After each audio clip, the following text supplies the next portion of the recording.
Hi అండి. అందరు నమస్కారం. ఈరోజు కూడా రోజు మాదిరిగానే ఒక సెన్సేషనల్ న్యూస్‌తో అయితే రావడం అయితే జరిగింది.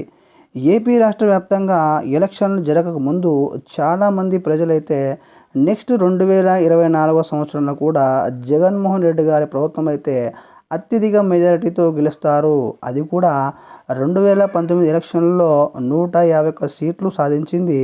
ఈసారి వై నాట్ 175 అని కాన్ఫిడెంట్‌తో ఎలక్షన్‌లోకి అయితే పారవడం జరిగింది. కానీ కౌంటింగ్ రోజు మాత్రం మొత్తం రివర్స్ అయ్యి టీడీపీ కూటమి ప్రభుత్వం అత్యధిక మెజారిటీతో వైసీపీని ఓడించగా రాష్ట్రం మొత్తం ఉలిక్కిపడింది. గత 5 సంవత్సరాల్లో జగన్ ప్రభుత్వం ప్రతి సామాన్యునికి పథకాలకు 99% అయితే అందించడం జరిగింది. కానీ ఎలా ఓడిపోయిందో అనే అనేక కారణాలైతే ప్రజల మనసులో మెదులుతూనే ఉన్నాయి.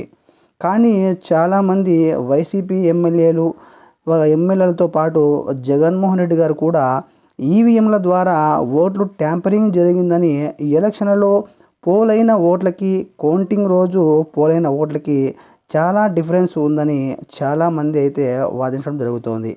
దీనికి సంబంధించి ఎలక్షన్ కమిషన్ ఎలాంటి సమాధానం కూడా ఇవ్వలేదు.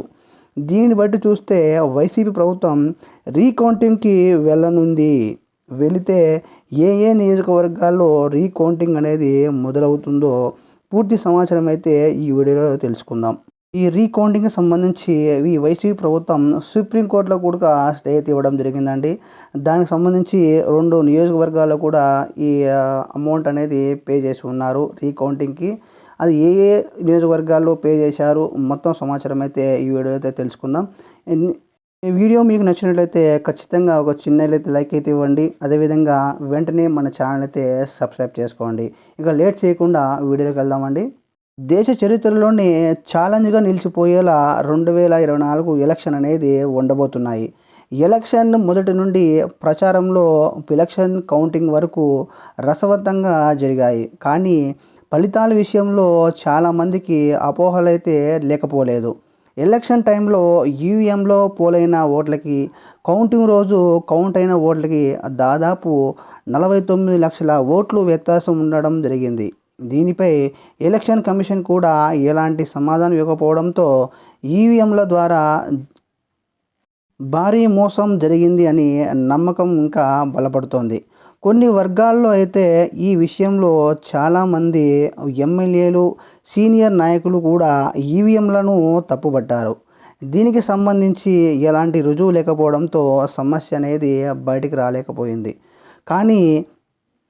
కానీ 2 నియోజకవర్గాల్లో అయితే ఒంగోలు మరియు బొబ్బిలి నియోజకవర్గాల్లో ఈ నెల 19వ తేదీ నుండి 24 తేదీల మధ్యలో అది కూడా కొన్ని బూతులను సెలెక్ట్ చేసుకొని రీకౌంటింగ్ జరపాలని దానికి సంబంధించి డబ్బులను కూడా చలన రూపంలో చెల్లించడం జరిగింది ఈ ఎలక్షన్ కమిషన్‌కి. కానీ వైసీపీ ప్రభుత్వం మొత్తం 175 నియోజకవర్గాల్లో కూడా రీకౌంటింగ్ జరగాలని సుప్రీంకోర్టుకు అయితే వెళ్ళడం జరిగింది. ఆల్రెడీ వైసీపీ ప్రభుత్వానికి డెమో ద్వారా కౌంటింగ్‌కి సంబంధించి చూపించగా, మాకు కావాల్సింది డెమో కాదు, క్వాలిటీగా కౌంటింగ్ జరపాలని వైసీపీ ప్రభుత్వం కోరుకుంటోంది.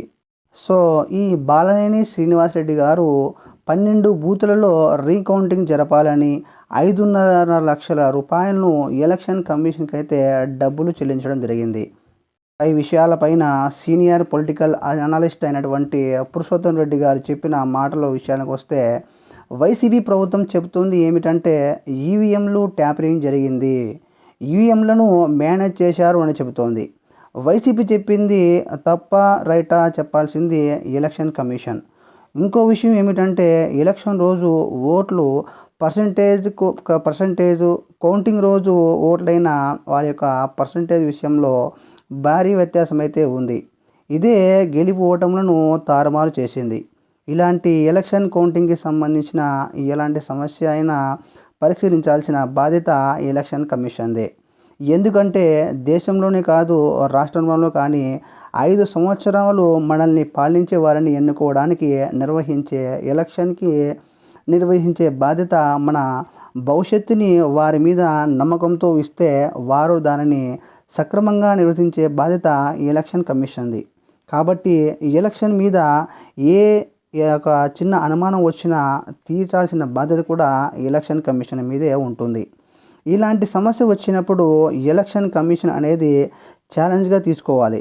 అదే గత 2014, 19లో ఇదే తరహాలో ఈవీఎంల పైన వాదనలను ఎలక్షన్ కమిషన్ ఛాలెంజ్ చేసి తప్పు జరగలేదు అని వాదించింది. కానీ కొన్ని అఖిల పక్షాలు వారికి డెమో ద్వారా సమాధానం చెప్పి అయితే ఇవ్వడం జరిగింది. ఎలక్షన్ కమిషన్ ఇదే ఇప్పుడు 2024 ఎలక్షన్లో ఎందుకు ముందుకు రాలేదో అర్థం కాని సమాధానం. అదేవిధంగా ఇప్పుడు కొన్ని అఖిల పక్షాలు ఈవీఎంల పైన 49 లక్షల పైగా ఓట్లు తేడా ఉంది అని చెబుతోంది. దీనికి ఎలక్షన్ కమిషన్ నిరూపాల్సింది ఖచ్చితంగా ఉంది.